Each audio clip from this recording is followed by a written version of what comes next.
Halo teman-teman, perkenalkan nama saya Leonardo Alvina Akre. Saya dari jurusan Ilmu Administrasi Bisnis Universitas Nusa Cendana Kupang. Di video kali ini saya akan mereview buku yang telah saya review dengan judul Auguste Comte. Di awal-awal saya membaca buku ini, ditulis bahwa Auguste Comte secara luas diakui sebagai pendiri ilmu sosiologi dan agama kemanusiaan.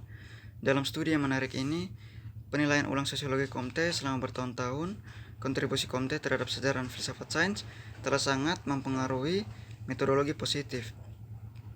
Ia menciptakan istilah sosiologi dan ia terkenal karena memperkenalkan sosiologi gender dan emosi ke dalam sosiologi.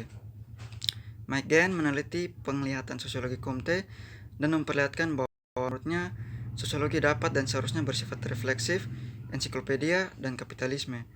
Ia mempertimbangkan topik-topik seperti fetisisme, politeisme, takdir, cinta, dan hubungan antara sosiologi, sains, teologi, dan kebudayaan.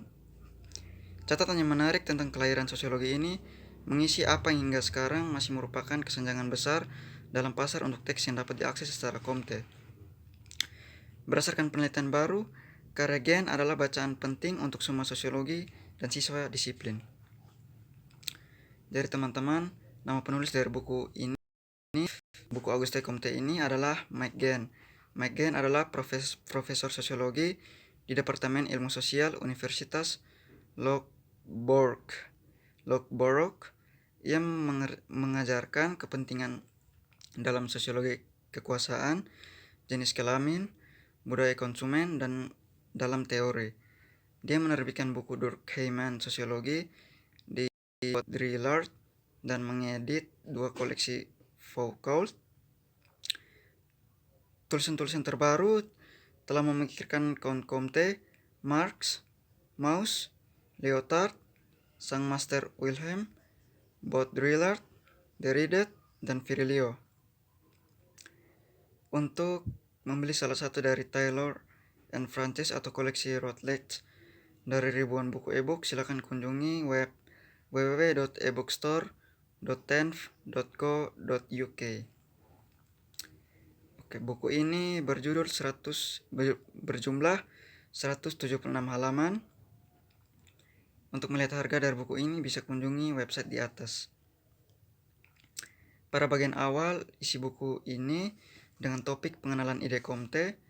Comte berasumsi seperti Marx bahwa revolusi dalam kebudayaan dan masyarakat modern belum mencapai tujuan akhirnya.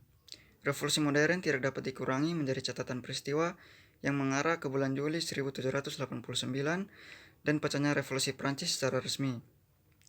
Menurut pendapatnya, asal-usulnya bisa ditelusuri hingga akhir abad pertengahan dan proses revolusi yang panjang masih bisa dipastikan. Semua karyanya, bahkan esai awalnya, disusun dengan maksud membangun penjelasan pertama yang membedai tentang krisis modern yang panjang dan menunjukkan bagaimana akhir itu bisa terjadi. Dia mendirikan sosiologi sebagai bagian dari proyek yang lebih besar ini, sosiologi sebagai dasar ilmu ilmiah untuk refleksi filosofis dan politik yang dapat memberikan doktrin kekuasaan politik baru.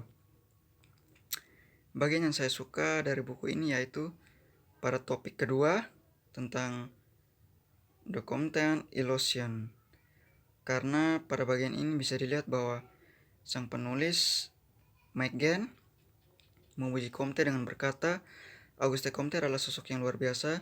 Dia tentu saja dikenal sebagai pendiri sosiologi dalam artian bahwa ia menciptakan kata dan memberikan kandungan pertamanya yang disebut hukum 3 negara.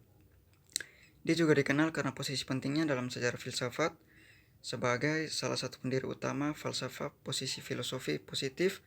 Dia adalah tokoh utama dalam sejarah ilmu pengetahuan, menggambarkan karya dari Arts dan Ceres dan Kuhn dan Laudan. Dia memainkan peran penting dalam pembentukan awal biologi sebagai ilmu pengetahuan. Dia adalah pendiri sebuah kultus kemanusiaan.